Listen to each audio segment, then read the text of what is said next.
Assalamualaikum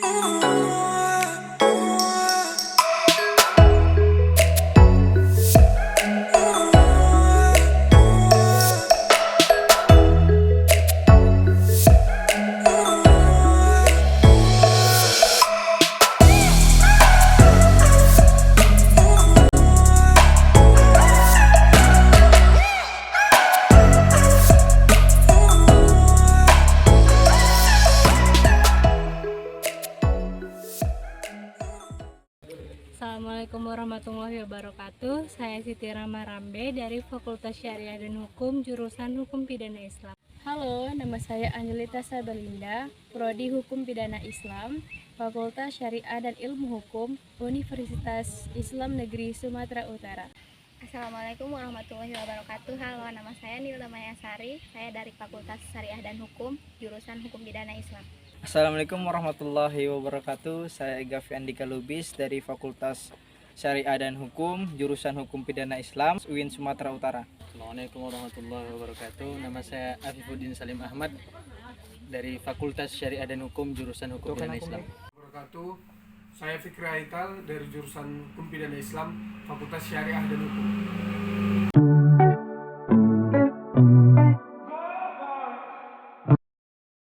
Pada hari ini kami akan melaksanakan kegiatan kampus, yaitu penyuluhan hukum,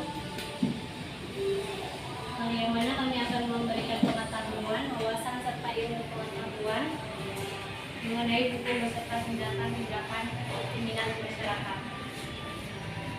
Baiklah, adik-adik, untuk mempersingkat waktu, kita lanjut saja.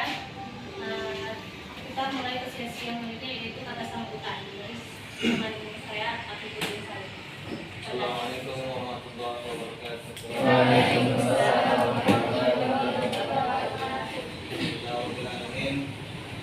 Nasta'in ala umuri dunya waddin. Wassalatu wassalamu ala asyrafil anbiya wal mursalin sayyidina Muhammadin wa ala alihi wa ashabihi ajma'in, amma ba'du. Rabbi shrah li sadri wa yassir li amri wa hlul 'uqdatam min lisani yafqahu qawli. Amin. Rabbi shrah lana sudurana wa yassir lana umurana wa hlul 'uqdatam min alsinatina yafqahu aqwalana. Amin. Saya ucapkan terima kasih kepada adik-adik sekalian telah mempersiapkan waktu untuk kami semuanya dari UIN Sumatera Utara. Kami mengangkat materi ini untuk memberikan wawasan kepada adik-adik sekalian serta untuk menambah ilmu pengetahuannya, yang mana sesuai dengan tema kami, yaitu free sex, yang mana kami harapkan materi ini dapat menjadi sebuah ilmu serta pedoman bagi adik-adik sekalian. Sekian yang bisa saya sampaikan. Wabillahi taufiq wal hidayah. Assalamualaikum warahmatullahi wabarakatuh.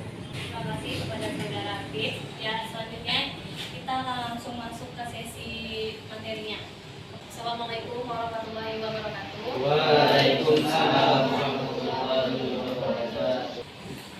Yang pertama-tama, marilah kita ucapkan puji syukur atas kehadirat Allah Subhanahu wa Ta'ala, yang mana masih diberikannya kita nikmat kesehatan, kesempatan sehingga kita dapat berkumpul di kelas kita yang kita cintai ini. Salawat dan salam kita diangkat kepada Nabi Muhammad Rasulullah Sallallahu Alaihi Wasallam. Semoga dengan memperbanyak salawat kita mendapatkan syafaat beliau di akhir kelak. Amin. Ini ya, mohon maaf sekali bila kakak juga mengganggu aktivitas belajar adik sekalian. Tapi ini pun kita juga sama-sama belajar. Adapun tema daripada hari ini itu adalah free sex atau seks bebas. Manusia itu umumnya mempunyai hasrat, hawa nafsu, serta akal. Itulah yang membedakan kita dengan binatang. Kalau manusia diciptakan Allah saja, hanya hawa nafsu saja, hanya hasrat saja, maka manusia ini semua akan seperti binatang. Betul apa enggak? Ya. Kalau manusia seperti binatang, pasti manusia akan sesuka hatinya. Makanya itulah Allah Subhanahu wa Ta'ala memberikan kita akal sebagai pengendali untuk itu. Sama sebagaimana sabda Rasulullah Muhammad SAW, sesuatu itu pasti ada alat dan Subhanahu wa Ta'ala. Zaman sekarang adik-adik adalah canggih, zaman yang serba cepat. Karena zaman inilah adik-adik, semua manusia itu bisa sesuka hatinya saja berbuat. Karena apa adik-adik? Karena manusia zaman sekarang itu akalnya sudah dirusak oleh manusia itu sendiri. Makanya kenapa kita lihat adanya pemberitaan seperti pembunuhan, pencurian, pemerkosaan, dan lain sebagainya. Karena apa? Itu tadi manusia tidak menjaga akalnya sendiri. Sehingga manusia itu bebas berbuat apa aja, seperti halnya binatang. Makanya hal inilah kami mengangkat sebuah topik yang berjudul mengenai free sex atau seks bebas, terutama di kalangan adik-adik sekalian. Sexuality artinya seksualitas, yang mana artinya adalah kegiatan hubungan yang dilakukan oleh suami istri dalam pernikahan yang sah. Jadi free sex ini tuh sama pengertiannya seperti tadi, cuma bedanya di sini adalah tanpa ada katanya pernikahan. Jadi adik-adik itu hal yang haram di agama kita, karena itu tidaklah bagus ya adik. Selain satu sisi merusak kehormatan kita, ya, satu sisi juga terdampaknya sebuah penyakit yang luar biasa. Kenapa remaja-remaja sekarang itu melakukan hal seperti itu? Yang pertama, di usia kalian adalah usia pubertas, ya, usia transisi atau berpindahnya diri kalian ke menuju tahap remaja. Perempuan itu ditandai dengan apa? Dengan datangnya menstruasi. Nah, oleh karenanya tidak hanya itu saja adik-adik, di usia remaja inilah proses pencarian jati diri kalian, proses melihat diri kalian. Nah, yang satu lagi adalah ketertarikan diri kalian dalam melihat lawan jenis. Apa saja Kak faktor-faktor yang menyebabkan free sex ini atau seks bebas ini tuh terjadi di diri kamu, Kak? Yang pertama pastinya adik-adik, tidak dekatnya atau tidak menambah keimanan kita kepada Allah Subhanahu wa taala. Yang kedua adalah hubungan antara sang anak dengan orang tua itu rusak. Kalian mungkin takut adanya tekanan bahwasannya di usia kalian itu janganlah dulu mengenal cinta segala macam. Padahal adik-adik, di usia kalian inilah yang namanya sebuah transisi perubahan itu ada di masa remaja. Memilih pertemanan. Nah, kenapa Kak? Hal inilah yang sangat luar biasa mempengaruhi adik-adik sekalian. Kan? Sebagaimana juga Rasulullah itu bersabda, artinya jikalau kalian memilih teman seorang penjual minyak wangi, pastinya wanginya akan ikut kepada kalian. Jika kalian berteman dengan orang pandai besi, pasti percikan apinya akan terkena pada kalian. Selanjutnya adalah mengikuti budaya Western. Tahu budaya Western? Budaya Barat. Selanjutnya, apakah Kak, jika seorang perempuan maupun laki-laki yang belum menikah, tapi mereka melakukan zina, Kak, apakah ada hukumannya dari Allah? Ada.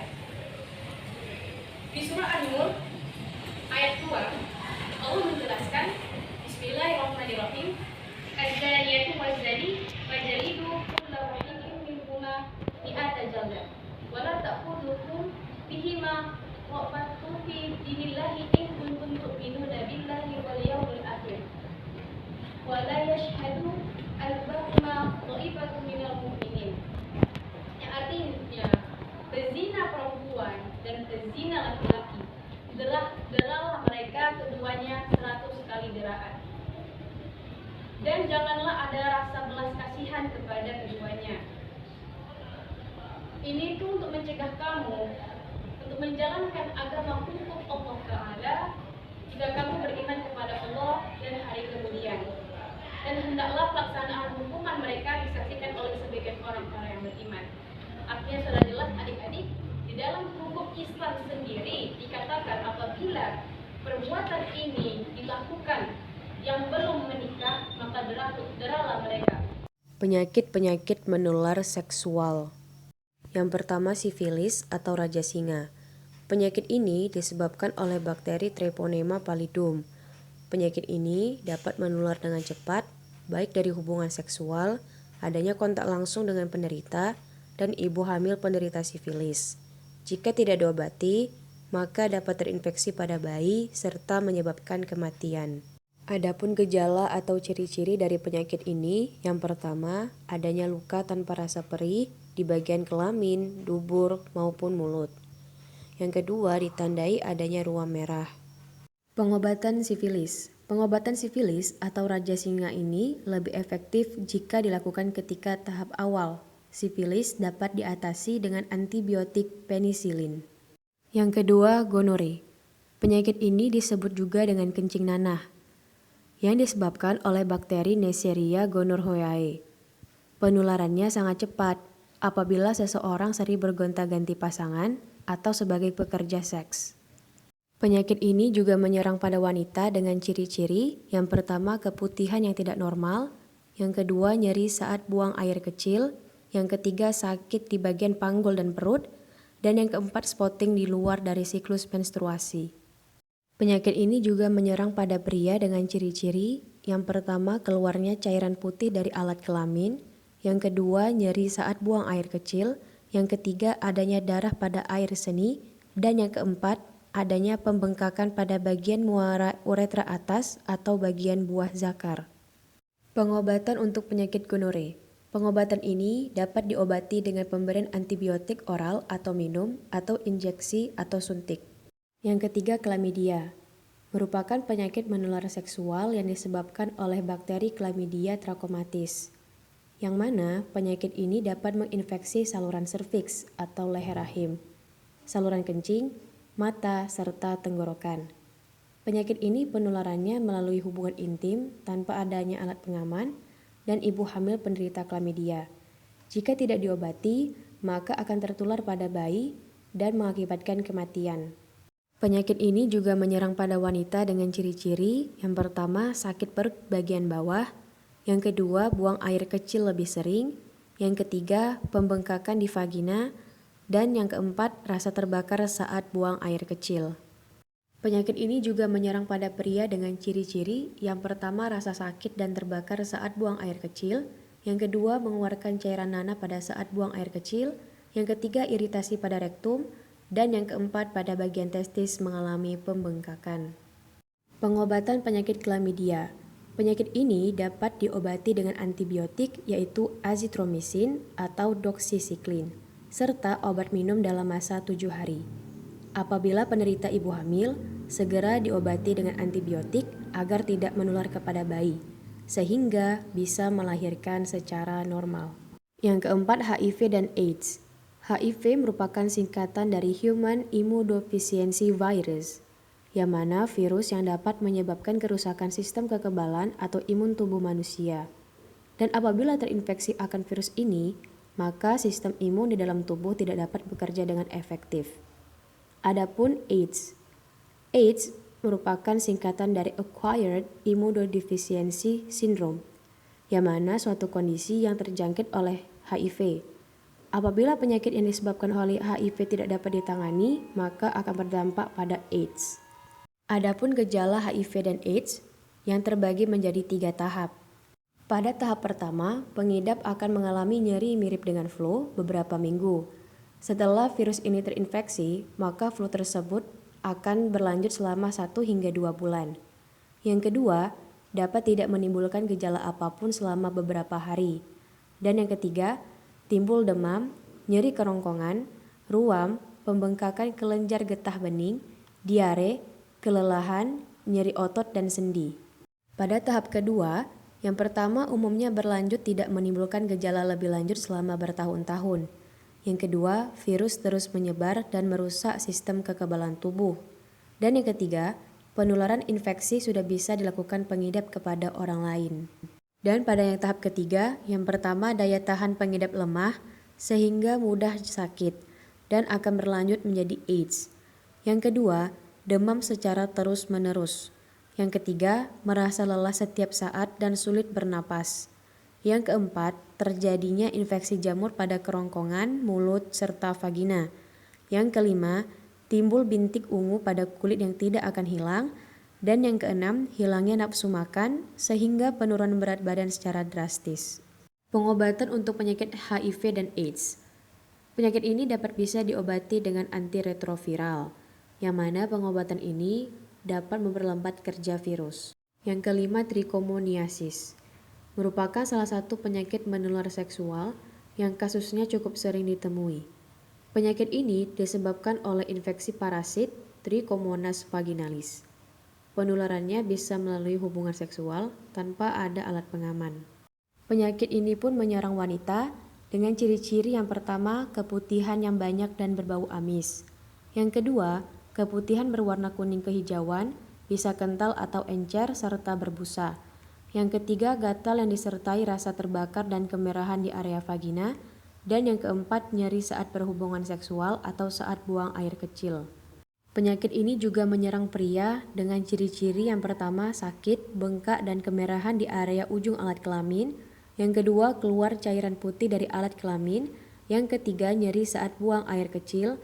Dan yang keempat, lebih sering buang air kecil dari biasanya. Pengobatan penyakit trichomoniasis. Pengobatan ini dilakukan dengan menggunakan antibiotik metronidazol dan tinidazol. Solusi agar terhindar dari free sex atau seks bebas. Yang pertama, memperkuat pendidikan agama.